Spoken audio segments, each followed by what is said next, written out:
जय श्री कृष्ण। राधे राधे भक्तों, कैसे हैं आप सभी। आज हम बात करने वाले हैं भाद्रपद माह के कृष्ण जन्माष्टमी के बारे में। वैसे तो हर साल भाद्रपद कृष्ण अष्टमी पर जन्माष्टमी का त्योहार मनाया जाता है। लंबे समय के बाद इस बार जन्माष्टमी पर गृहस्थ व वैष्णव के एक साथ जन्मोत्सव मनाएंगे और व्रत भी रखेंगे। भगवान श्री कृष्ण का जन्म भाद्रपद मास के कृष्ण पक्ष अष्टमी तिथि व रोहिणी नक्षत्र के मध्य रात्रि को हुआ था। इस साल की जन्माष्टमी पर काफी शुभ संयोग बन रहे हैं। तो आइए जानते हैं कि इस कृष्ण जन्माष्टमी का व्रत हम किस दिन रखेंगे, यानी कि 16 अगस्त या 17 अगस्त को।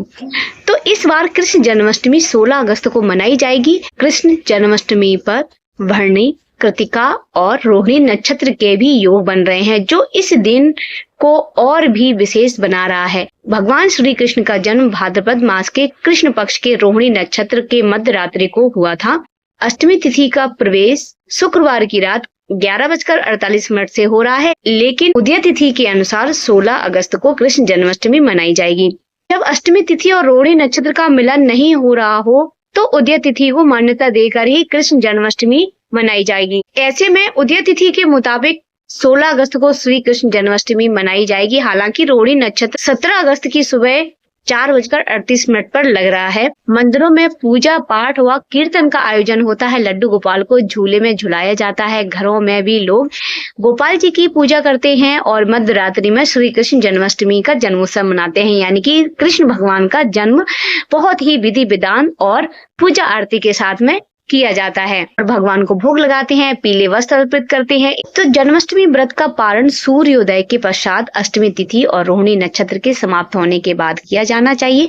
एकादशी उपवास के दौरान पालन किए जाने वाले सभी नियम जन्माष्टमी उपवास के दौरान भी पालन किए जाते हैं। इस व्रत का संकल्प और पूजा विधि क्या होती है। सबसे पहले आपको सुबह जल्दी उठना है, स्नान आदि करके अच्छे और साफ स्वस्थ कपड़े पहने, पूजा घर की सफाई करें, लड्डू गोपाल का पालना सजाएं, प्रभु श्री कृष्ण को गंगा जल और कच्चे दूध से अभिषेक करें, कन्हैया को साफ कपड़े से पोंछकर उनको वस्त्र पहनाएं, बाल गोपाल का श्रृंगार करें, फिर उन्हें पालने में बिठाकर झूला झुलाएं, प्रभु की सेवा संतान की तरह करें, हाथ में पुष्प और अक्षत लेकर अष्टमी का व्रत का संकल्प लें, प्रभु की आरती गाएं, भोग लगाएं और क्षमा प्रार्थना करें।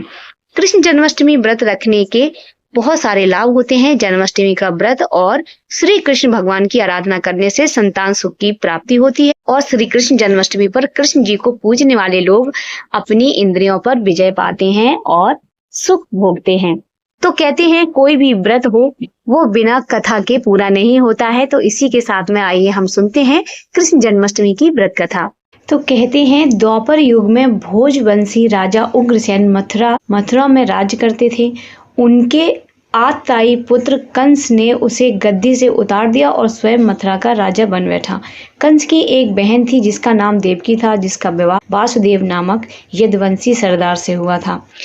एक समय कंस अपनी बहन देवकी को उसके ससुराल पहुंचाने जा रहा था। तभी रास्ते में आकाशवाणी हुई कि हे कंस, जिस देवकी को तू बड़े प्रेम से ले जा रहा है उसी में तेरा काल बसता है। इसी के गर्भ से उत्पन्न 8वां बालक तेरा वध करेगा। कंस वसुदेव को मारने के लिए दौड़ता है। तब देवकी ने उससे विनय पूर्वक कहा कि मेरे गर्भ में जो संतान होगी उसे मैं तुम्हारे सामने ला दूंगी। बहनोई को मारने से क्या लाभ। कंस ने देवकी की बात मान ली और मथुरा वापस चले गए। उसने वसुदेव और देवकी को कारागृह में डाल दिया। वसुदेव देवकी के एक एक करके 7 बच्चे हुए और 7 को जन्म लेते ही कंस ने मार डाला। अब 8वां बच्चा होने वाला था। कारागार में उन पर कड़े पहरे बिठा दिए गए। उसी समय नंद की पत्नी यशोदा को भी बच्चा होने वाला था। उन्होंने वसुदेव देवकी के दुखी जीवन को देख 8वें बच्चे की रक्षा का उपाय रचा। जिस समय देवकी वसुदेव को पुत्र पैदा हुआ उसी समय संयोग से यशोदा के गर्भ से एक कन्या का जन्म हुआ और जो कुछ नहीं सिर्फ माया थी। जिस कोठरी में देवकी वसुदेव कैद थे उसमें अचानक प्रकाश हुआ और उनके सामने शंख चक्र गदा पद्म धारण किए हुए चतुर्भुज भगवान प्रकट हुए।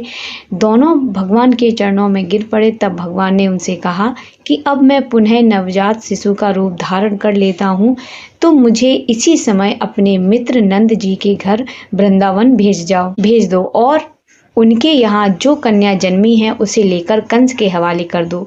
इस समय वातावरण अनुकूल नहीं है, फिर भी तुम चिंता ना करो। जागते हुए पहरेदार सो जाएंगे, कारागार के फाटक अपने आप खुल जाएंगे और उफनती नदी अथाह यमुना तुमको पार जाने का मार्ग दे देगी।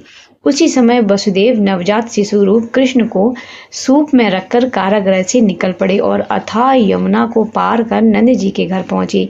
वहां उन्होंने नवजात शिशु को यशोदा के साथ सुला दिया और कन्या को लेकर मथुरा आ गए। कारागार के फाटक पूर्वतः बंद हो गए। अब कंस को सूचना मिली कि वसुदेव देवकी को बच्चा पैदा हुआ है।